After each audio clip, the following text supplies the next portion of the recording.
Good morning, everybody. Welcome to Trucker News. Hope everybody's having a great start to your day out there. Today's Trucker News is brought to you today by caffeine pills. I'm not only a user, I'm a member or something like that. But let's get to the news. I got plenty of good news stories for you today. We're going to go through the state of the big boys. We're going to see where the big boys are at and what happened to them in Q3. And then I got a new segment we're going to call, well, duh. And then I got a good story out in Arizona. A dump bed ripped off by a bridge. I mean, it is the craziest thing. You know, you see this every few months. It's that time of year, I guess, all the dump beds are out running around, moving dirt. Yeah, so we'll get into that. We also got the driver who shot the man that blocked the road and threatened him is released on bail. We'll talk about that a little bit. 7.9% of trucking companies have confirmed vaccine enforcement. We'll go through that number and the validity of the survey that says that. I got some questions on that. And I want to talk about the I-285 Atlanta bypass. Fire closed the freeway last Thursday. Almost made me late for a Lineage Logistics. This story's a little too close to home, if you ask me. Almost made me late. Almost made me very angry. You don't want to show up late for Lineage. We all know this. Let's get to the news. All right, first story of the day. We're going to run through the status of some of the big boys in the Q3 reporting. I don't want to go through this in too much detail. I'll just run through the headlines on it for you. Landstar executing on all cylinders, according to this news story. Strength to carry through to H1 2022. There you go. So they're seeing good things. Knight Swift crushes Q3 expectations. All segments, revenue, and margins up. Love that kind of news. Martin brokerage unit strong, but performance contrast with struggling truckload results. Other than having trouble finding drivers, I don't see how you could be struggling in this market. Now, if you can't find equipment, which as big as Martin is, I'd say they got the lock on some equipment. Drivers would be my thing on that one, I would think. Truckload higher rates drive improvement. There we go. And JB Hunt says supply chain hurdles not high enough to hold back on their Q3. So JB Hunt has a great Q3. They roll past expectations. PAM Transportation navigating the disruptions led to a big Q3. PAM Transport killing it in Q3. Heartland Express, unprecedented freight demand, labor challenges next year. It's what they say, unprecedented freight demand. But there again, these big companies that treat people like crap. Newsflash, breaking news from Cash News Network, they have trouble keeping drivers. Imagine that. You treat someone like crap and they walk away. I don't know. I don't know what these guys are expecting. You know, just treat your drivers with some respect and, you know, you'd probably be killing it right now. Next news story is the, well, duh segment. According to Landline, a study finds correlation between good headlights and fewer crashes. Wow, I got to read this. I would have never thought that. I thought riding around with my blurry 1984 original headlights was the way to be. I didn't realize good headlights made for less crashes. Wow. Let's shed some light on this situation. A new study by the Insurance Institute for Highway Safety suggests that the quality of the headlights can reduce nighttime crashes. I want to know how much money they got paid for this study, because I think the pay should be cut in half. You know what I mean? They could have just called me and said, hey, Cash, I'm going to cash you up you $20. I need to know, the good headlights make a difference between crashes at night? And I'll go, oh, well, duh. Hashtag, well, duh. That's my new hashtag. Trademark that real quick. Put it on a t-shirt. Don't worry, kids. I've already got it. It's in the description. So, yeah, we're not going to look too much into that. Some of these news stories, you know, they make me think. Like, you know, who the hell? All right, let's get down to the next story.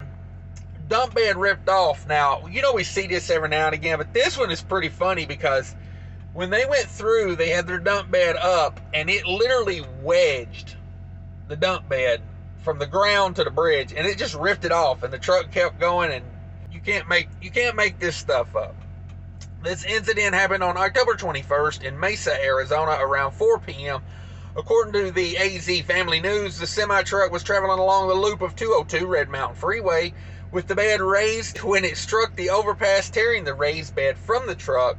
Luckily, no one was hurt and no other vehicles were damaged, but the incident did do some damage to the road sign attached to the overpass. The reason behind the raised bed is still unknown. I got a theory on this. Somebody forgot to lower it after they dumped.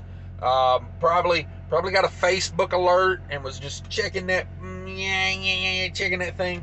But who knows? Lots of things can happen in your day that distract you. So we'll see. We'll see. I doubt we'll ever know what really caused it, but we can all assume. All right, you remember that guy last week? He shot a man. Asian Mind did a good story. I think he was like 66-year-old man, I think was the name of the title or something. But anyway, this guy, basically what he was doing, he was traveling down the road, got in some sort of, road rage situation with a four-wheeler. The four-wheeler sped up, got in front of him, blocked the road, parallel parked in the road, or parked, crossways to the road, and came up to the guy's truck and started trying to open the door. And the guy said, "Hey, I don't play with that, I got, say hello to my little friend here." And he pulled out a gun and he shot him. He popped him right in the chest and it killed him. You guys remember that guy? So he has been released on bond. It says a truck driver who was jailed after fatally shooting a motorist that said he gave him no choice has posted bail and been released. The 60-year-old truck driver, James Armstrong, was arrested on October 7th and released earlier this week after posting $3,000 in cash. According to Fox News, Armstrong fatally shot Eric Sammons after the motorist pulled in front of him in an intersection. He got out of his car, walked over to Armstrong's door, and began screaming and cursing at him. Sammons then opened Armstrong's door, so Armstrong shot him in the chest. Boy, you just never know. You just never know. I wasn't go starting no smack, nothing but my, nothing in my hand, I like to say, don't go to a gunfight with your D in your hand, you know what I mean? You know what I mean? Like, I take it one step further, some people say don't take a knife over there. I say, hell, don't go over there with just your D in your hand, you know what I'm saying? Let's see, let's get to mandate here. Hopefully I don't get demonetized for saying the C word. And you can be monetized even by saying GD 54 times. But you say this C word one time and YouTube's like, get out of here, son. Our advertisers ain't trying to hear that. So anyway, let me get to this freaking story here. 7.9% of trucking companies confirm enforcement of vaccine mandates in a recent poll. And you know what polls are. There's that thing in a strip club that dancers, swing around and climb on. I don't know what kind of poll they're talking about. But 73.1% of trucking companies believe that ignoring the vaccine mandate gives them a recruitment edge. I definitely would believe that. More than 60% of truck drivers do not know if their company will enforce the vaccine mandate. So 60% don't even know, their company's not even telling them anything. I think that's a failure I think that's a bad thing for these companies. Communication is key. You need to let your drivers know what you're thinking, what you're doing. Let them plan their lives accordingly. It says over 80% of trucking company employees report that their employer has not officially acknowledged the vaccine mandate. That's another thing. Communication. A whopping 83.9%, let's say 84% of trucking company employees report that they have not formally communicated with their drivers about the vaccine mandate, which may actually be a recruitment advantage, a recent poll reveals. CDL Life recently conducted 2 polls, one for truck drivers and one for trucking companies, to gauge the industry response to a recent vaccine mandate. Based on 2,785 drivers' responses and 56 company responses to the 2 separate polls, trucking companies appear to be largely in favor of either wait and see or to each their own approach. I tell you what, I'll put in my community section, we'll put a poll up. Has your company said anything to you about a COVID mandate? It'll be just a simple yes, no, or I don't care. A total of 2,785 truck drivers responded to all or a portion of our free form poll. Of those, 1,537 had more than 100 employees, and 1,248 had fewer than 100 employees. It says, out of those responding, the 1,537 answered whether or not their company will plan on enforcing the mandate. 61.4% said they did not know, 30% said they were not planning on enforcement, and 7.9% said they were planning on enforcing the vaccine. So there you go. There you go. I think, I don't know what to think of all that mess. I'll leave that, for everybody else. You leave a comment what you think about it. I'll put it that way. So I-285 southbound in Atlanta was closed for a fiery crash between a truck hauling wood and a truck hauling candles. It's like the perfect storm of crashes. It's like when the peanut butter truck hit the chocolate truck and Reese's was invented. I seen that on a Family Guy, I think. So a portion of Interstate 285 southbound has been closed indefinitely as crews work to battle a fiery crash. Now this was last Thursday, so don't get all freaked out about it. So on Thursday, October 21st, 285 at Interstate 85 in southwest Atlanta, Georgia, was closed and is expected to remain for several more hours. According to 11 Alive, a semi-truck, and here's the part of the story I want to get to. A truck crashes on the freeway, catches on fire. Have you been out here for 2 months? You've seen it, you've heard about it, whatever. Here's the part of the story I find intriguing. All right, a semi-truck was entering the interstate when it lost control. The driver was somehow able to jump out of the truck. I mean, maybe try to get that thing stopped instead of just letting it. I mean, like, your truck's out of control, so you just jump out of it and let it go flying into the freeway. Whoo, man. Not a good move, too. A lot of guys who jump out of trucks in situations like that get ran over by the trailer. You know what I mean?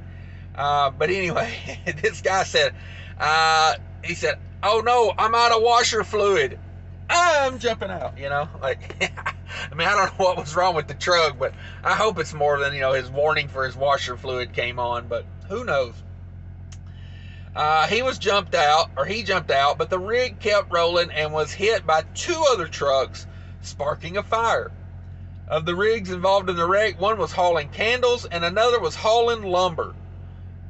Man, like, of all trucks to crash and catch on fire, the wood truck and the candle truck, it's brutal, dog. It's brutal. It says it's not clear what injuries, if any, were sustained in the wreck. The College Park Police Department issued a statement about the closure. It said, at this time, I can't give an estimate time of clearing the road. There's no hydrants on the expressway, and we are shuttling water to our engines. We do have East Point and South Fulton assisting at this time. Authorities suggest using Washington Road, blah, blah, blah. What I did is I was already on 285 before I got a notification. I must have been fresh on the scene. So what I had to do was cut over 20 and then go down 75 because I was trying to get to McDonough. That was not a good route. Everybody in a car was taking that route. Now, Garmin kept telling me, hey, this ain't a truck route. So I think that kept a lot of truckers from taking this truck route, or from taking this route. If you're not delivering in downtown Atlanta, you're not supposed to be down there. But I figure special circumstances, when the freeway's on fire, I'm going to do what I need to do. I got a bonus news story here. I forgot to write it down on my paper at the beginning, but we'll go over this one anyway. This one says, changes to getting your commercial driver license are coming soon. Have you guys heard about this one? It says, big changes are coming for those who want to get their commercial driver's license in February. Those interested in getting a CDL will have to get formal training by a training provider registered with the FMCSA. So basically, it's going to be like going and getting your DOT physical. You're going to have to get your training from someone that is certified through the government. I don't think this is going to affect many people because most places are already certified by the government, and they'll just, or if they're not, they'll register with the government. I don't see this changing a whole lot, but I didn't want to bring it up. It says the entry-level driver training also requires 31 mandatory topics in 5 general areas and behind-the-wheel sessions. On and off the road, the additional training will not apply to those who already have the permit. I know there's states like that. I believe in Minnesota, you've got to take a driver training program to even get your regular driver's license. You know, you have to have either taken driver's ed in school, or if you're in a private school or homeschooled, you have to take a driving course by a certified trainer, kind of a similar thing to that.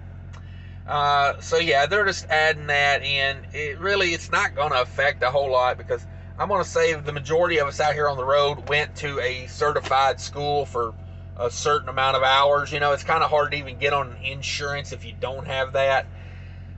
So yeah, but that's the news, everybody. Thanks for watching. Check out that description down below for all kinds of fun stuff. Give me that like button if you made it this far, and maybe think about subscribing to the channel. If you're not a subscriber, come join me for a live show, cranking them out again. Thanks, everybody. Have a great day.